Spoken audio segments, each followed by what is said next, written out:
Dice así: así que, amados míos, tal como siempre han obedecido, no solo en mi presencia, sino ahora mucho más en mi ausencia, ocúpense en su salvación con temor y temblor, porque Dios es quien obra en ustedes tanto el querer como el hacer para su buena intención. Hagan todas las cosas sin murmuraciones ni discusiones, para que sean irreprensibles y sencillos, hijos de Dios sin tacha, en medio de una generación torcida y perversa, en medio de la cual ustedes resplandecen como luminares en el mundo, sosteniendo firmemente la palabra de vida, a fin de que yo tenga motivo para gloriarme en el día de Cristo, ya que no habré corrido en vano, ni habré trabajado en vano. Pero aunque yo sea derramado como libación sobre el sacrificio y servicio de su fe, me regocijo y comparto mi gozo con ustedes. Y también ustedes, les ruego, regocíjense de la misma manera y compartan su gozo conmigo. Oremos. Dios bueno y misericordioso, gracias, Señor, por tus bendiciones todo este año anterior, Señor, y gracias también por un nuevo año que nos das. Te rogamos, Señor, que nos ayudes este año, Señor, que nos des las fuerzas para vivirlo para tu gloria, Señor. Te pido también que eh, este pasaje, Señor, que vamos a estar estudiando hoy, nos confronte y nos lleve, Señor, a vivir una vida digna de un hijo tuyo, Señor.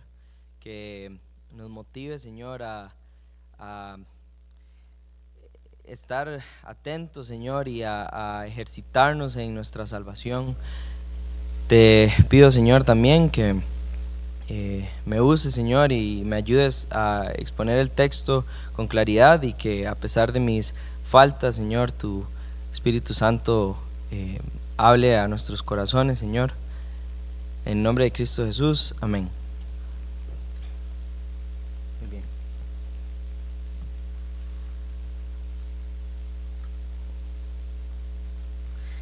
Muy bien. Ok, antes de entrar en el texto, en la porción que tenemos como tal, creo yo que es necesario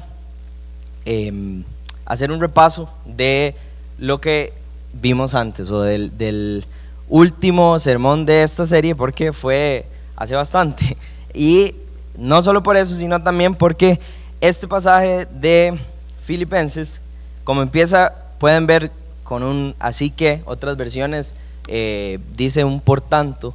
Eso nos indica que esto que vamos a ver está ligado con lo que vino anteriormente. Entonces no voy a leerlo todo, pero nada más para recordar, el pasaje que vimos anterior a este fue el de la humillación y la exaltación de Cristo. Y en ese pasaje Pablo anima y exhorta a la iglesia de Filipenses a que tengan la misma mente que tuvo Cristo. Y luego describe, utilizando un himno de la antigüedad, cuál es la mente de Cristo. Y la mente de Cristo es que Él no consideró ser igual a Dios como cosa que aferrarse, sino que se despojó, tomó forma de siervo, y luego, no solo eso, sino que se humilló hasta la muerte, y muerte de cruz. Por lo cual, por esto, Dios lo exaltó y le dio un nombre, el cual es sobre todo nombre, y en este nombre toda rodilla se va a doblar en el día de Jesucristo, y van a confesar que Jesús es el Señor. Entonces, ahora sí, con esto en mente, Pablo viene y continúa las exhortaciones que les viene diciendo a lo largo de todo este capítulo, y les dice: por esa razón, o así que, ustedes, amados míos, tal como siempre han obedecido, no solo en mi presencia, sino ahora mucho más en mi ausencia, ocúpense en su salvación con temor y temblor. Entonces, podemos entenderlo así: como Dios exaltó a Jesús por encima de todo nombre, entonces ustedes ocúpense en su salvación. Y esto estaría correcto, pero estaría incompleto, porque todo este pasaje también tiene otro por lo tanto, ¿verdad? Por lo tanto, Dios lo exaltó. Y lo que está antes eh, es una inferencia a algo, o esto es una inferencia a algo más. Y entonces, ¿a qué? Bueno, precisamente a la exaltación de Cristo como el resultado de la obediencia de Cristo. Así como Cristo obedeció y fue premiado con tanta exaltación, entonces ustedes ocúpense en su salvación. ¿Y en qué consistió esta obediencia de Cristo? La respuesta corta es en que vino y murió. Pero si analizamos y si traemos a nuestra memoria cada una de las partes de este pasaje, podemos ver que la obediencia de Cristo consistió en despojarse de sí mismo, en servir a otros y en humillarse a sí mismo hasta lo sumo. La obediencia a la que Pablo los llama a cada que tengan es una marca de un verdadero cristiano. El creyente obedece.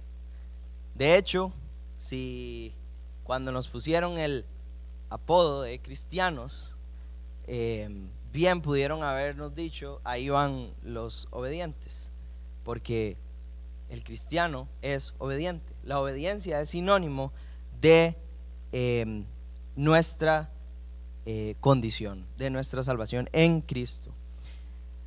Entonces, bueno, se me olvidó decirlo, pero el título de este sermón es Así que seamos cristianos.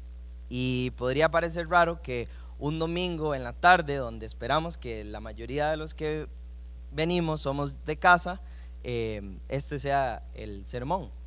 Y tal vez alguien podría decir, ¿por qué Adam me está diciendo así que sea cristiano? ¿Qué tiene que ver eso con todo esto? ¿Qué le pasa? Yo soy cristiano. Pero vamos a ver cómo la salvación no es solamente un acto que ocurrió en nuestra vida pasada cuando Cristo nos rescató, sino que es algo continuo, y en un sentido la salvación es algo presente, y en un sentido también la salvación es algo futuro que llegaremos a obtener cuando Cristo nos glorifique y venga por nosotros y nos glorifique. Así que la obediencia como marca de un verdadero creyente, y por esa razón es que Pablo no les dice, no es un llamado a empezar a obedecer, no les dice así, entonces ustedes como Cristo obedeció, empiezan a obedecer, sino que es evidente que esta era una iglesia que ya estaba obedeciendo. Lo vemos donde le dice, como ustedes siempre han obedecido. No es un llamado a empezar a obedecer, sino a continuar obedeciendo.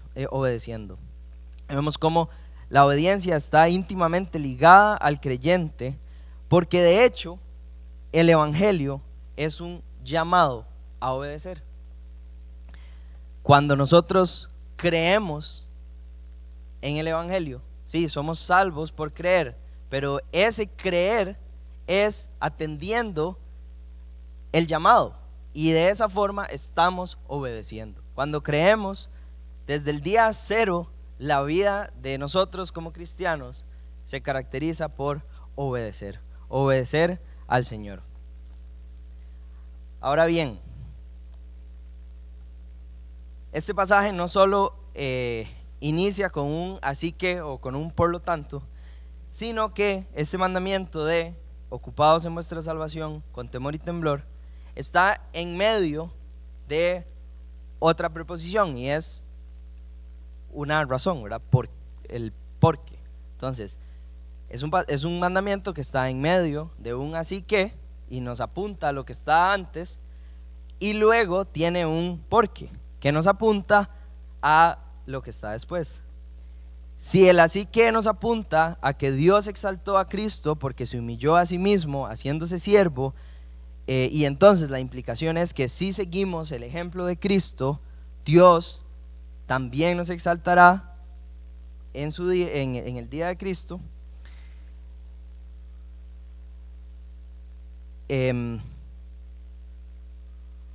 Entonces podemos ver también que este porque nos indica otra razón por la que debemos hacer esto. Y esto es como, este mandamiento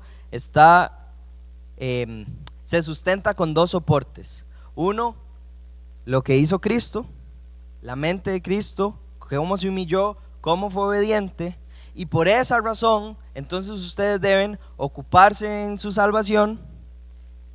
Y también tiene una promesa de que Dios nos va a dar el poder para que nosotros podamos capacitarnos en esa salvación, ocuparnos en esa salvación. Y en el versículo 13 dice: porque Dios es quien obra en vosotros tanto el querer como el hacer para su buena intención. Entonces, Cristo se humilló y fue exaltado. Entonces, ustedes ocúpense en su salvación, porque Dios es quien obra en ustedes. Ahora bien, ¿qué significa ocuparse? Otras versiones, ¿verdad? Podrían arrojarnos luz a lo que significa ocuparse, pero yo creo que también si revisamos en el original podemos ver con más precisión qué significa ocuparse en nuestra salvación, o ocuparnos en nuestra salvación. Y la palabra acá tiene varios usos. Bueno, no la voy a mencionar en griego porque es muy rara, pero bueno, es katergatseste. No sé ni dónde va el acento, no sé ni dónde, pero esa es la palabra. Entonces, esta palabra tiene varios usos y podemos ver cuáles son los usos que el apóstol Pablo le da en los diferentes versículos de la Biblia que la utiliza. No vamos a ir a estos versículos, pueden anotarlos, puedo ir mencionando y dónde, en qué parte del versículo es que está esta palabra. Pero en Romanos 2:9, donde dice para el que hace, ese hace es katergatseste, donde dice en Romanos 7:20 hago, ese hago también es esta misma palabra. Luego y esas son las únicas dos veces en las que tiene o se traduce como hacer. Todas las demás se traduce como producir. En Romanos 4:15, pues la ley produce ira. Esa palabra produce es esta misma que se usa acá de ocuparse. En Romanos 5:3, la tribulación produce paciencia. En Romanos 7:13, produjo en mí la muerte. Segunda de Corintios 4:17, esta leve tribulación momentánea produce en nosotros. Así que podemos ver que ocupados en el uso ordinario que Pablo le da a través de los diferentes versículos, significa producir, lograr, efectuar o hacer que pase. Y entonces acá nos encontramos con un dilema, porque ¿cómo Pablo, con la teología que tiene, que enfatiza en que Dios es el que causa en mí creer, que aquí mismo luego dice que Dios es el que obra en mí el querer como el hacer? Porque Pablo aquí parece que se está contradiciendo y me está diciendo: produzca su salvación, efectúe, logre, haga que su salvación suceda. Y esto lo que nos ayudaría a entender esto es, bueno, ¿a qué se refiere aquí salvación? Y a la luz de todo Filipenses podemos ver que la idea acá evidentemente no es esa salvación pasada que ocurrió cuando Cristo nos rescató. Evidentemente habla de la salvación futura y también esta salvación que estamos viviendo, y esto se conoce como santificación. Lo vemos en el capítulo 3, el versículo 12, cuando Pablo habla de no, dice, voy a leer desde sí, el 11 dice, a fin de llegar a la resurrección de entre los muertos, no que ya lo haya alcanzado o que ya haya llegado a ser perfecto, sino que sigo adelante, a fin de poder alcanzar aquello para lo cual también fui alcanzado por Jesucristo. Y esto que Pablo está mencionando hace referencia a, bueno, Pablo también se está ocupando en su salvación. Vean que dice, sino que sigo adelante a fin de poder alcanzar aquello para lo cual también fui alcanzado por Cristo. Ese fui alcanzado por Cristo es la salvación, cuando Cristo nos rescató de nuestros pecados y nos dio una nueva mente y un nuevo corazón, pero Él prosigue para alcanzar la salvación futura. Ahora bien, hasta aquí yo creo que no ayuda mucho, ¿verdad? Porque, ok, bueno, sabemos ya, esto todos lo sabemos. No hay nada nuevo, no estamos diciendo nada nuevo. Debemos ocuparnos en nuestra salvación, debemos ocuparnos en nuestra santificación. Ahora bien, este párrafo de acá, del versículo 12 al versículo 13, nos presenta nuestra santificación y futura glorificación como dependiente de nuestros esfuerzos, pero al mismo tiempo es algo que es posible únicamente con las fuerzas del Señor.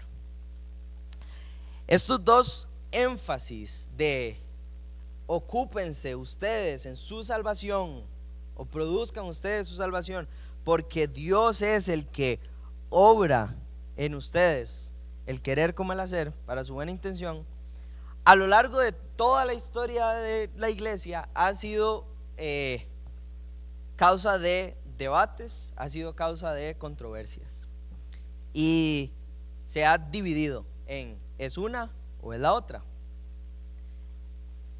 Esto se conoce, o estos dos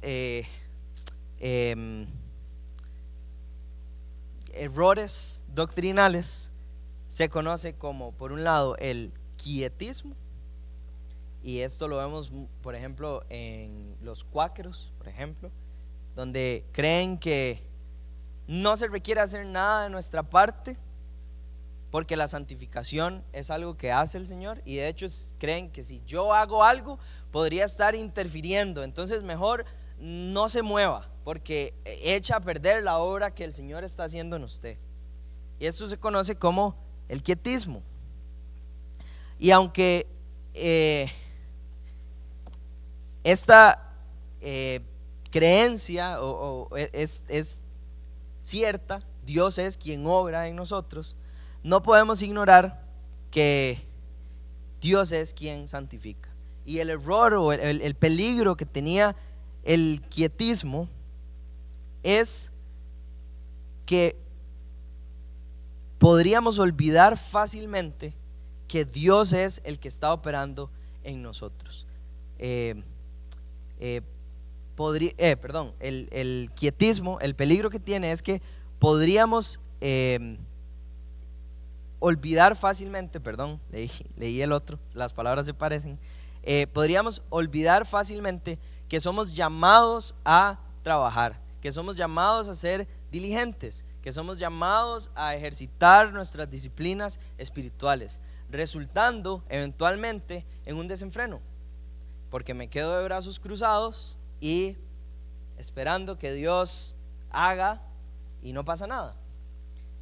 Y esto evidentemente va a resultar en una vida que no es una vida piadosa, una vida que no busca agradar al Señor.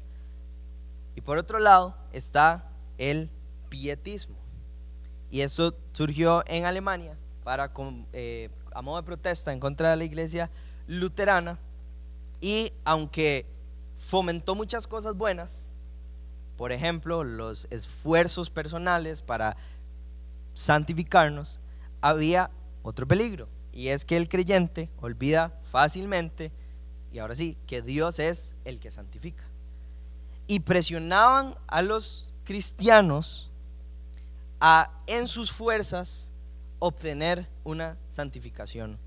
Y esto ocasionaba, aparte de presión, desesperación, cuando evidentemente en nuestras fuerzas no somos capaces de ocuparnos en nuestra salvación. Ahora sí, entonces, ¿qué está diciendo el texto? Ambas, las dos cosas. Y podemos verlo acá, podemos verlo también en prácticamente cualquier otra carta de Pablo. Nada más ponga su dedo y va a ver esta tensión entre el llamado de obrar, de ocuparnos, porque ahora somos criaturas suyas, capacitados para hacer toda buena obra que Dios preparó de antemano para que anduviésemos en ellas. Cuando el Señor nos regenera, Él nos capacita para poder hacer esto. Y también seguidamente vemos que es Dios quien obra y quien hace absolutamente todo lo que ocurre en nuestras vidas. ¿Y qué no está diciendo este pasaje? No está diciendo que Dios es el que actúa en lugar de nosotros. Eso es quietismo. No está diciendo que Dios obra cuando el hombre hace algo primero o cuando el hombre obra primero. No es ayúdate que yo te ayudaré. No, precisamente es lo contrario. La causa primera de nuestro deseo a la santificación es Dios. Dios es quien causa que nosotros querramos agradarle y querramos buscarle y obedecerle. Tampoco está diciendo que Dios nos fuerza a obedecer en contra de nuestra voluntad, sino más bien que Dios transforma nuestra voluntad de modo que querramos lo que Él quiere. Y tampoco está diciendo que Dios no produce el querer ni el hacer. No quiere decir que si yo no avanzo en mi vida cristiana es porque Dios no me ha puesto el querer ni el hacer. Y ese podría ser otro error. Tenemos una vida de pasividad. Veo mi vida cristiana llena del mundo, nunca leo la Biblia y digo, es porque Filipenses dice que Dios es el que produce en mí el querer como el hacer, y entonces concluyo que si no estoy teniendo una vida piadosa es porque Dios no ha querido entonces causar en mí que yo sea piadoso. Y esto el texto no lo está diciendo. No hay nada de pasividad en la vida del cristiano. La vida cristiana, de hecho, es un llamado a la actividad, no al activismo, pero a ser activos. De hecho, vemos como Pablo le encanta utilizar palabras de atletismo, palabras de guerra, que son todo lo opuesto a la pasividad. Lo vemos en el pasaje que acabamos de leer ahorita, en Filipenses, más abajo, donde dice: hermanos, yo mismo no considero haberlo ya alcanzado, pero una cosa hago, olvidando lo que queda atrás y extendiéndome a lo que está adelante, prosigo hacia la meta para obtener el premio del supremo llamamiento de Dios en Cristo Jesús. Estas dos palabras de extendiéndome y prosigo dan la idea de los últimos metros o centímetros en la línea de meta en atletismo, donde se extienden para pasar la meta con la punta de los dedos si es necesario. No es algo pasivo. Luego vemos en 1 Corintios 9, 24, 26 y 27, donde dice: corred de tal manera que obtengáis el premio. Luego dice: todo el que lucha. Luego Pablo también dice que corro, peleo, golpeo. La vida del cristiano no es una vida de pasividad. Ocupados en nuestra salvación tampoco es, bueno, ahí voy poco a poco, sí, yo me estoy ocupando. No, la idea acá es que es algo activo, es con urgencia, es diligentemente, y esto lo vemos donde dice con temor y temblor. No es solamente ocuparnos en nuestra santificación, en cada día parecernos más a Cristo, sino también la forma en la que debemos hacerlo, y eso es con temor y temblor. La palabra ahí, temor, en el original es la misma palabra que nosotros utilizamos para fobia, y es un miedo terrible. Ahora, a veces creo yo que con todas las buenas intenciones tratamos de defender a Dios y decir, no, es que no es miedo, no es pánico, es un respeto, es un respeto. Es cierto, pero eso lleva a la pasividad, y yo creo que en el contexto de este pasaje Pablo no quiere que pensemos en respeto. Pablo quiere que pensemos en temor y temblor. La forma en la que debemos de ocuparnos es con temor y temblor. ¿Cómo se ve esto de forma práctica? Un ejemplo de un comentario que leí, voy a parafrasearlo porque no lo tengo acá. El pastor viene y está en la familia, la hija y la esposa quieren ver una película, él estaba emocionado porque iban a pasar una tarde juntos viendo una película. Ellas hacen algo o escogen una película que a él no le gusta, y él se pone a refunfuñar. En ese momento se da cuenta de que está pecando, y de hecho precisamente el pecado que vamos a ver más adelante en este texto, inmediatamente sube al cuarto, se encierra, empieza a orar hasta que mata ese pecado, hasta que la tentación de murmurar, de enojarse. Y ustedes dirán, pero qué bárbaro, qué ridículo, es algo tan cotidiano. Bueno, pues precisamente ese es el punto. Debemos de vivir, de ocuparnos en nuestra salvación de una forma tan activa que las cosas cotidianas o los pecaditos no parezcan pecados insignificantes y queramos matarlos en ese momento. Ok, Dios es quien obra en nosotros. Tranquilo, no he pasado de los versículos 2 y 13, pero se va a ir acelerando conforme avancemos. No tengan miedo. Dios es quien obra en nosotros. Acá la palabra obrar es energeo, y la idea es que Dios es el agente activo que causa que nosotros nos ocupemos de nuestra salvación. Vamos a ver Colosenses 1:29. Dice, y con este fin también trabajo, esforzándome. Ven, acá está la idea de él trabaja, se esfuerza. Pablo es quien se esfuerza, pero ¿según qué? Según, esta versión dice según su poder, que obra poderosamente en mí. Dios es el que causa que nosotros le obedezcamos. Dios es el que causa que nosotros nos ocupemos en la salvación. Esto es, a diferencia de la salvación, llamémoslo, de la regeneración, que es un acto monergista, esto es un sinergismo, donde a lo largo de la vida del creyente, tanto el Espíritu Santo y yo mismo trabajamos en conjunto para que yo llegue a ser conformado a la imagen de Cristo. Pero en ese trabajar yo soy el agente pasivo, aunque dije que no había nada de pasividad, y Dios es el agente activo. Mi trabajo es en respuesta a lo que Dios hace primero en mí. ¿Y qué es esto que Dios hace? No solo el querer, ni tampoco solo el hacer, sino ambas cosas. Dios causa el hacer para que tengamos fruto. Si solo nos diera el querer, estaríamos ahí anhelando, pero no haríamos nada, porque no nos dio también el hacer.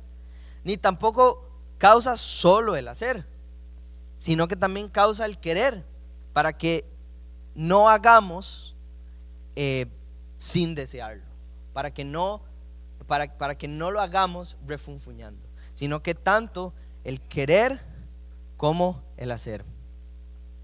¿Y cómo se ve esto? Bueno, se ve o hay cuatro afirmaciones que me gustaría que consideremos. La primera es que Dios es capaz de crear en nosotros el querer de tal forma que ese querer es realmente nuestro. ¿Cómo? No sé, pero así es. Y somos responsables. Y esto lo vemos, no vamos a ir, pero pueden anotarlo, en 2 Corintios 8, 16 y 17. También, aunque Dios usualmente no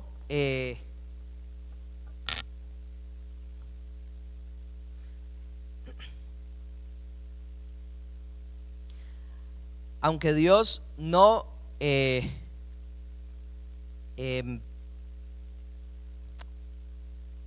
borre o pase por alto nuestro pecado,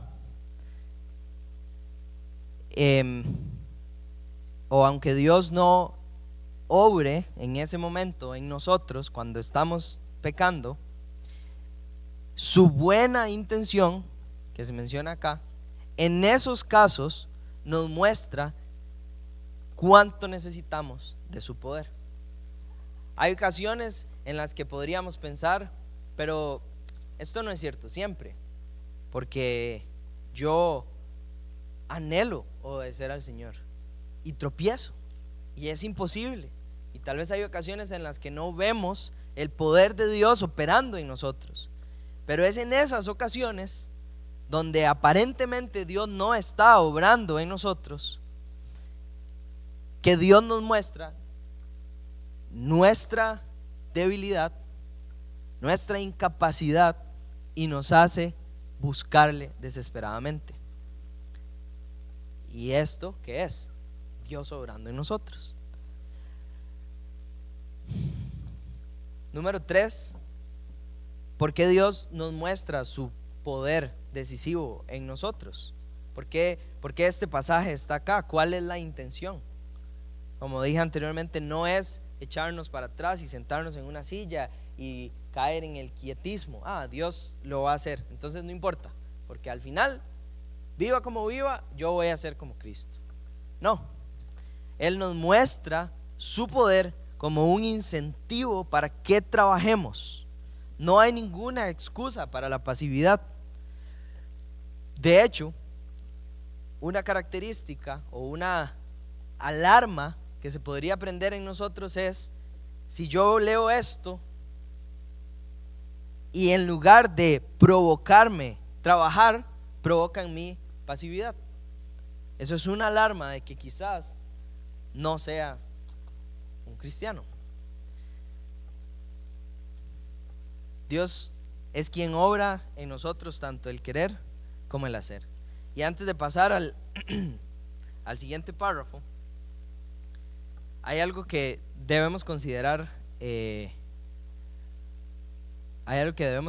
acá. En nuestra vida cristiana, creo yo, o tal vez soy solo el único,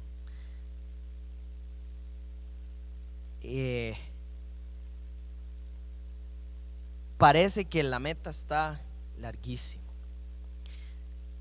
Y creo yo que Pablo también lo evidencia. El apóstol Pablo sigue corriendo, sigue trabajando, no se sienta, no descansa. Y yo creo que esto, comentando este pasaje y yo pensaba que a mí me tocaba hace un mes, entonces lo estudié desde hace como un mes y medio, y entonces este ha sido el tema de mis conversaciones con diferentes personas. Y me decía una persona que yo me estaba inclinando demasiado, que mi marco de referencia estaba opacando este pasaje, porque le daba un énfasis demasiado fuerte, creo que lo moderé un poquito, en la providencia del Señor y en su soberanía, y que es Dios el agente activo que causa en nosotros el querer como el hacer, y que eso era un peligro de esto. Y bueno, yo no sé, pero puede ser cierto. Mi atributo favorito no es la soberanía de Dios o la providencia de Dios. Mi atributo favorito es el amor de Dios. Pero pasa que amo demasiado su soberanía y su providencia. Y pensando en esto,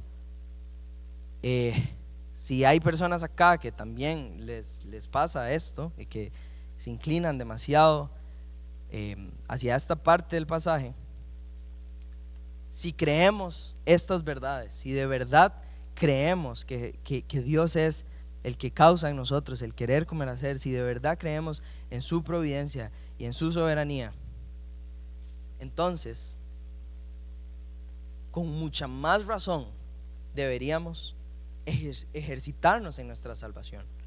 Porque no dice el pasaje que Dios va a obrar en nosotros. No dice el pasaje que Dios a veces obra en nosotros. Esto es algo que está pasando. Dios ya está poniendo en la vida del creyente el querer como el hacer. Y estamos negando completamente su poder y estamos mostrándole al mundo que Dios, que nuestro Dios no tiene poder. Pero en realidad podría ser que simplemente es nuestra rebeldía. Y en efecto, así es. La Biblia también es clara cuando hay ocasiones en las que nuestra rebeldía puede ser tanta que Dios está en control de eso y es parte de su providencia, pero nuestra rebeldía va a darnos una vida de palos, de golpes. No que no vayamos a ser como Cristo, pero porque si somos hijos de Dios llegaremos a ser como Cristo, pero golpeadísimos. Y ahora Pablo, en este segundo párrafo, luego de habernos dicho que por el ejemplo de Cristo debemos ocuparnos en nuestra salvación, y nos promete que en ese ejercicio de nuestra salvación, cuando sintamos que nuestras fuerzas flaquean, pensemos que Dios es el que está obrando en nosotros el querer como el hacer, por ende va a pasar. Nos da lo que creo yo que es una manera de cómo nos ocupamos en nuestra salvación. Estudiando el pasaje podría parecer que son dos exhortaciones diferentes, pero creo yo que la relación lógica acá es que estas del versículo 12 al 13 nos da una acción y luego nos da una manera en la que podemos llevar a cabo esa acción. Una forma práctica en la que podemos ocuparnos de nuestra salvación es: hagan todas las cosas sin murmuraciones ni discusiones. Ahora bien, ¿qué significa murmurar? ¿Qué significa hacer todas las cosas sin murmuraciones? Murmurar no es solamente algo que decimos, murmurar es algo que pensamos. De hecho, pasa primero en nuestras mentes y luego de que ya lo hemos maquinado y le hemos dado vuelta y vuelta y vuelta, lo decimos. Es un pecado que pasa acá y luego lo expresamos. Y es un pecado que es muy natural a nosotros como cristianos. Y de hecho, podríamos llegar a pensar que Pablo pudo haber puesto un mejor ejemplo, pudo haber puesto o mostrarnos otro pecado que nos va a acercar más a la santificación. ¿Por qué murmurar? Si podríamos pensar, yo no tengo problemas con eso, o qué raro, ¿por qué no puso un pecado más severo? ¿Por qué el llamado acá es a hacer todas las cosas sin murmuraciones ni discusiones?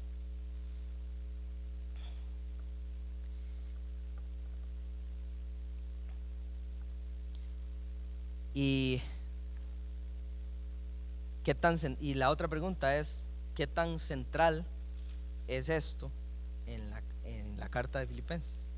¿Qué tan importante es para Pablo decirle a los filipenses que hagan todo sin murmurar? Y bueno, yo me atrevo a decir que mucho, porque el contrario de murmurar es hacer las cosas con gozo, hacer todo con gozo. Y esto lo vemos en Filipenses 1, del 12 al 18, Filipenses 1, 25, sé si lo voy a leer, dice: convencido de esto, sé que permaneceré y continuaré con todos vosotros para vuestro progreso y gozo en la fe. Lo vemos también en Filipenses 3, del 7 al 8, pero todo lo que para mí era ganancia lo he estimado como pérdida por amor de Cristo, y aún más yo estimo como pérdida todas las cosas en vista del incomparable valor de conocer a Jesús mi Señor, por quien lo he perdido todo y lo considero todo por basura a fin de ganar a Cristo. Todo, las circunstancias que le pasan a Pablo en la vida, las considera como pérdida porque tiene a Cristo. Luego también lo vemos en Filipenses 4, versículo 11, donde dice: no que hable porque tenga escasez, pues he aprendido a contentarme cualquiera que sea mi situación. Eso es lo opuesto a la murmuración. Y toda esta carta, a lo largo de toda esta carta vemos un tono de gozarnos en el Señor, de estar contentos porque tenemos a Cristo. Y en ese sentido yo veo que conquistar la murmuración es central en este libro.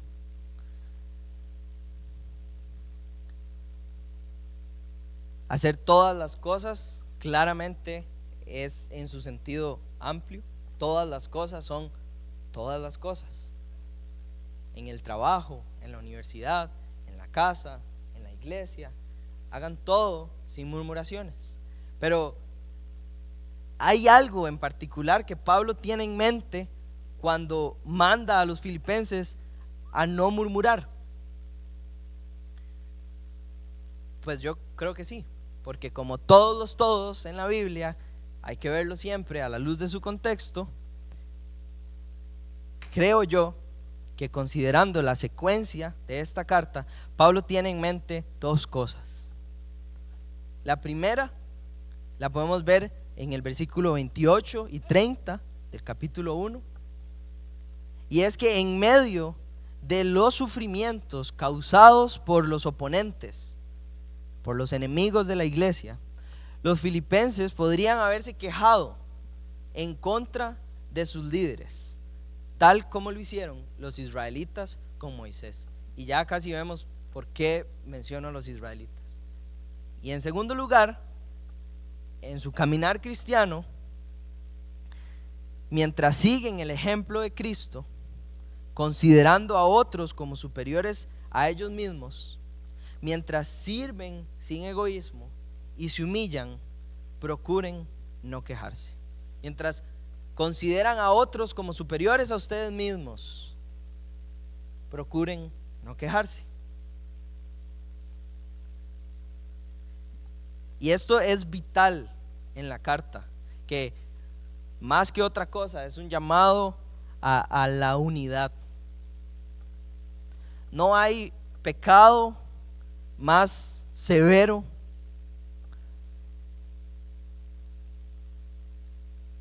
que la murmuración, y no hay pecado más peligroso y dañino para una iglesia que la murmuración. Esto es vital para la vida cristiana, y por eso Pablo lo pone de ejemplo. Podríamos pensar que hay pecados más fuertes que me alejan de mi santificación, y ¿por qué Pablo no habla de esos? Pero la murmuración no es solo de los pecados más peligrosos, es de los pecados más difíciles de vencer. Está tan arraigado en nosotros que hemos llegado a pasarlo por alto, a ignorarlo, tanto que se ha escurrido en nuestro cuerpo y en nuestras iglesias y en nuestras familias que ahora nos tiene atados. En Santiago 3, 1 y 2, hablando de la lengua, dice que si el hombre logra llegar a hablar sin maldecir, podría dominar todo su cuerpo. Parece ser entonces que la murmuración es lo último en irse. Si fuésemos capaces de dominarla, podríamos entonces dominar todo nuestro cuerpo. Es más difícil dejar de murmurar que dejar de cometer adulterio. Es más difícil dejar de murmurar que dejar de robar. Es más difícil dejar de murmurar que dejar de matar.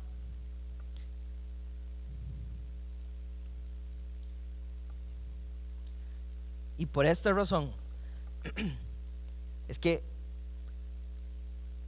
el ejemplo que Pablo pone acá de una forma práctica en la que podemos llevar a cabo nuestra salvación es dejando de murmurar. ¿Para qué? ¿Cuál es el propósito? ¿Cuál es el propósito de dejar de murmurar? Versículo 15.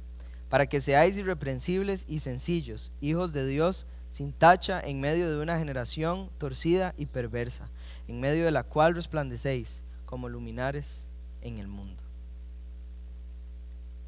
Es curioso que Pablo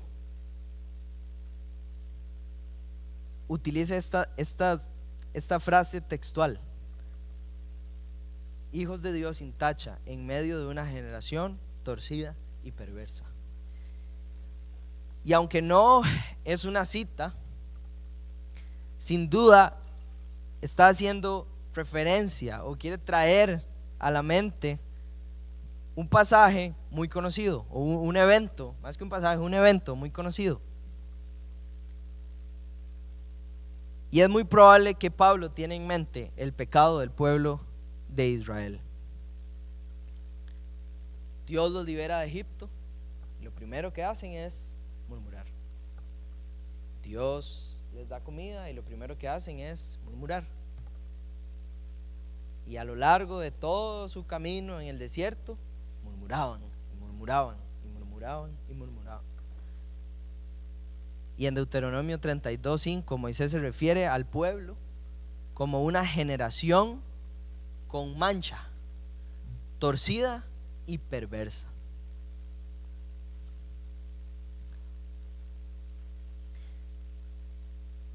Y en este pasaje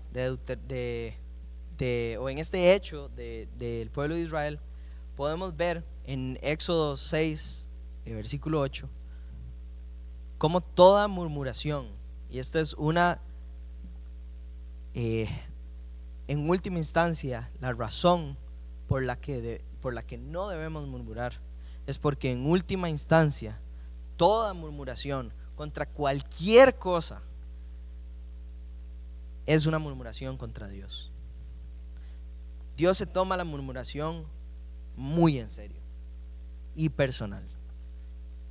En el ejemplo de Israel, quemó un extremo del campamento, luego los hirió con una plaga, porque la murmuración más que nada evidencia incredulidad a Dios, evidencia un corazón rebelde.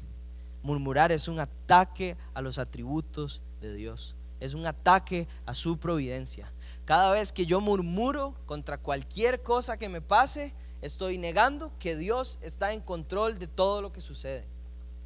Estoy negando que Dios no solo está en control de todo lo que sucede, sino que Dios no es un Dios bueno, que Dios no obra según su beneplácito. Pero todo, absolutamente todo lo que pasa en nuestras vidas, Dios de una u otra forma lo ha decretado o lo ha permitido, pero Dios es quien está en control de todo lo que pasa.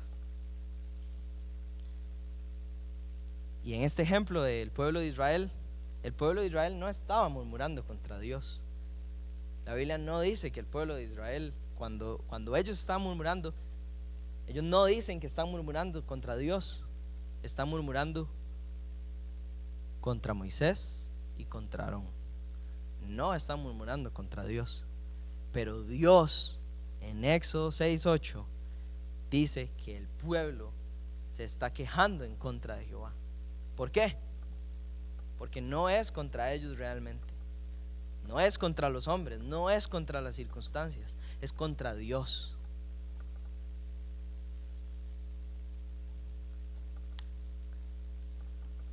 Todo este libro, como mencioné anteriormente, es un llamado a vivir en unidad. Y debemos entender este libro más que una forma individual, una forma colectiva, en un contexto de iglesia. Y lo vemos también en todo este pasaje anterior, todo este capítulo. Consideren a los otros como superiores a ustedes mismos. Y no hay pecado que divida más una iglesia que murmurar. Y dentro de la murmuración, no hay murmuración que divida más una iglesia que murmurar en contra de nuestros líderes. Hace unos días David Platt, es un predicador y teólogo y autor muy famoso, la iglesia sacó un documental que se llama El verdadero David Platt. Y la iglesia utilizó de los recursos que Dios les había dado para crear un documental. No se quejaron del pastor en el baño, o ahí en el salón, o en la casa tomando café después del culto. No se quejaron de la prédica. No, un documental exponiendo al verdadero David Platt. No sé si las alegaciones son ciertas, eso estará por descubrirse, pero eso no se hace, porque Dios puso a ese pastor en esa iglesia, y Dios puso a nuestros pastores. Dios puso a Mike, a don Mike, y Dios puso a don Henry. Dios nos los dio. Y no está Shama, pero si estuviera también, Dios puso a los líderes de Shama.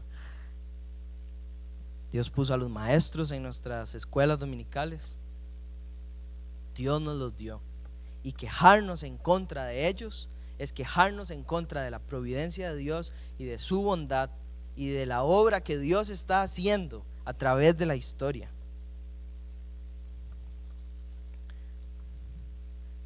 ¿Y para qué? ¿Para qué es que no deben murmurar? Bueno, dos razones. Y ahora sí, para ir terminando. Dos razones. Para que sean irreprensibles y sencillos, hijos de Dios sin tacha, en medio de una generación torcida y perversa, en medio de la cual resplandecéis como luminares en el mundo. Si hay algo que habla de que somos cristianos, es que no murmuramos. Y brillamos. Y no sé, no tengo pruebas, pero tampoco tengo dudas de que quizá a Pablo se le vino a la mente una persona que en medio de la máxima tribulación y angustia no murmuró, sino que habló de Cristo y predicó el evangelio y fue testigo a otros, y su rostro antes de morir brilló. Hace unos años, Karen y yo fuimos a visitar a una señora que se había accidentado y estaba en el INSS, creyente. Cuando entramos, el ambiente pesado. No sé si han ido al hospital de traumas del INSS, pero es pesadísimo, con toda razón. Personas quejándose de sus dolores, y se siente un ambiente pesado.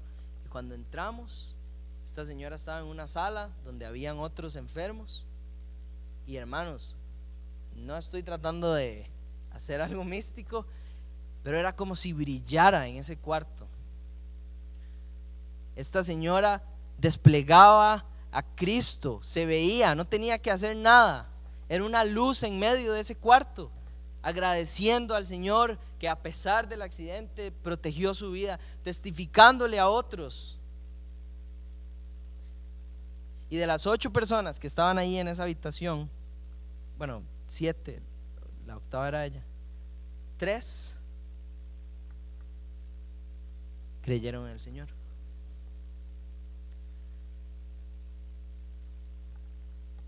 De eso se trata. ¿Quiere ser usted un testigo fiel de Cristo? No murmure. Dé gracias a Dios en todo. Aprenda a vivir de forma alegre y gozosa. Así desplegamos el Evangelio, así expandimos y llevamos el mensaje de Cristo. El versículo 16: sosteniendo firmemente la palabra de vida. ¿Cómo logro vivir una vida sin murmurar? Sosteniendo firmemente la palabra de vida. Esta palabra de sostener, en otras versiones se traduce como asirse, aferrarse, en otras se traduce como poner en alto. Y revisando diferentes comentarios, parece ser que la idea es ambas. Me aferro a la palabra de vida y la pongo en alto y despliego.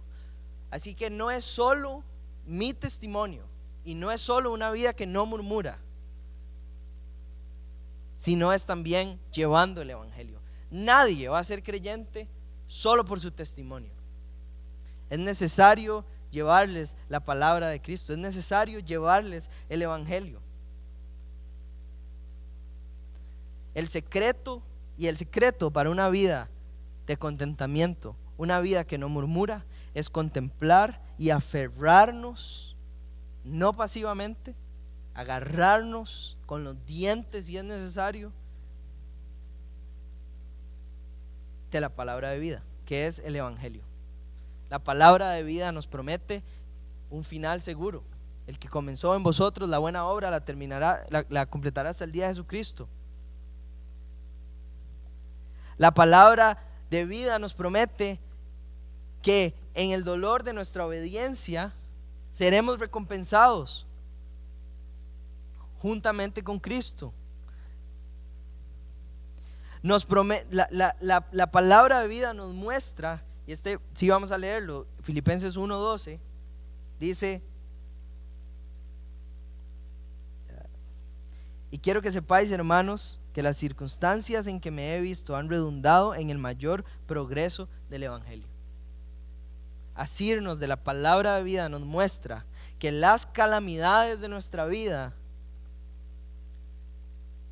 resultan en la gloria del Evangelio. Y también aferrarnos de la palabra de vida nos muestra que ya tenemos todas las promesas de Dios en Cristo Jesús. Nos muestra el tesoro que tenemos por conocer, por ser amados y por amar al Señor.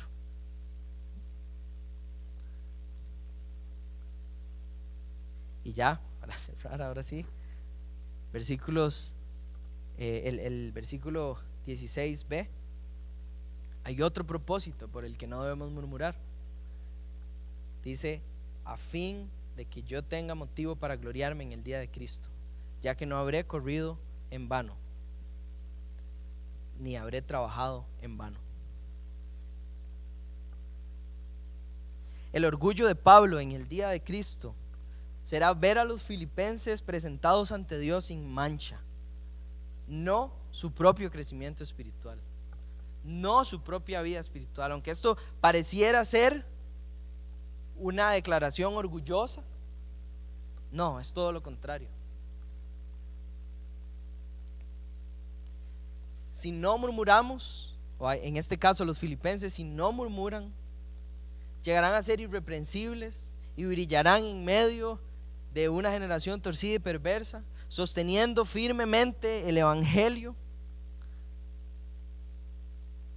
para que el apóstol Pablo tenga de qué alegrarse en el día de Cristo. Hermanos, no solo no debemos de murmurar en contra de nuestros líderes y causar división en la iglesia, sino que debemos también vivir de forma que en el día de Cristo no hayan corrido en vano. En el día de Cristo se gocen y se gloríen, porque nos ocupamos de nuestra salvación y fuimos siervos fieles al Señor. Y Pablo termina diciendo: pero aunque yo sea derramado como libación sobre el sacrificio y servicio de su fe, me regocijo y comparto mi gozo con todos ustedes.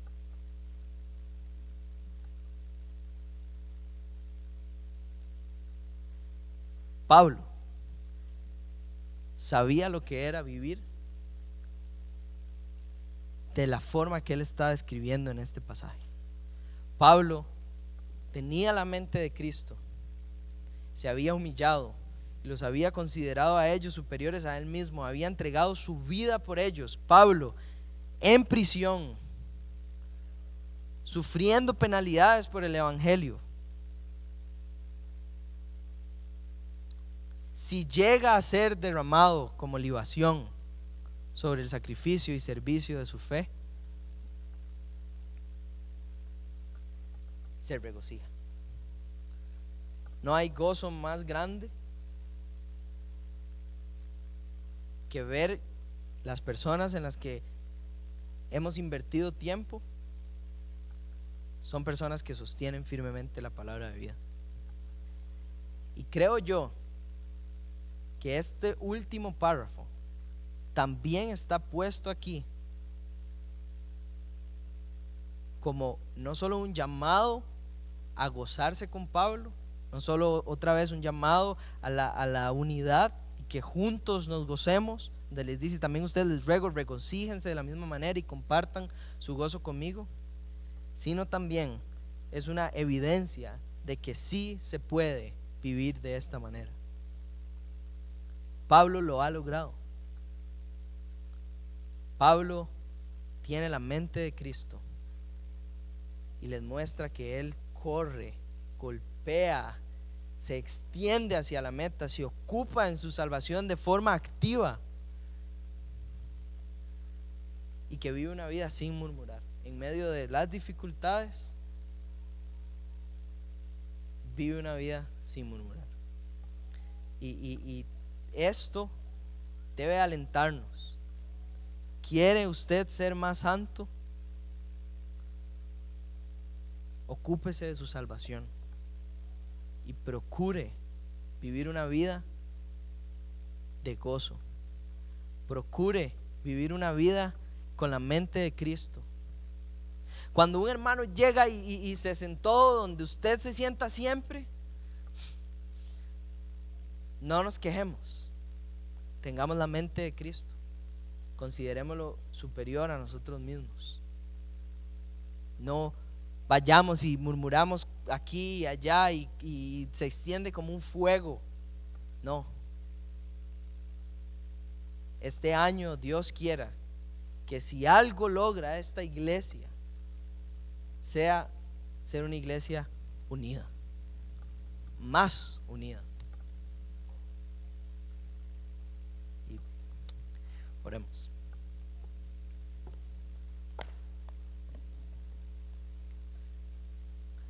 Señor y Padre Celestial, te damos gracias, Señor, te damos gracias por Cristo, que nos dejó ejemplo de cómo debemos comportarnos, de cómo es un verdadero cristiano. Te damos gracias, Señor, porque nos das el privilegio de ejercitar nuestra salvación. Te damos gracias porque tú no nos dejas solos, Señor, sino que en este ejercicio de nuestra salvación tú estás siempre ahí con nosotros y tú eres el que produce en nosotros que querramos ejercitarnos en nuestra salvación. Te rogamos, Señor, que por favor no despreciemos, no menospreciemos, no nos tomemos a la ligera la murmuración, las quejas, Señor, sino que tengamos un corazón agradecido por tu providencia, agradecido porque todo lo que pasa, Señor, está bajo tu control, porque todo lo que pasa es para tu gloria, Señor. Tú, de formas que no lo entendemos, orquestas todo, hasta las calamidades,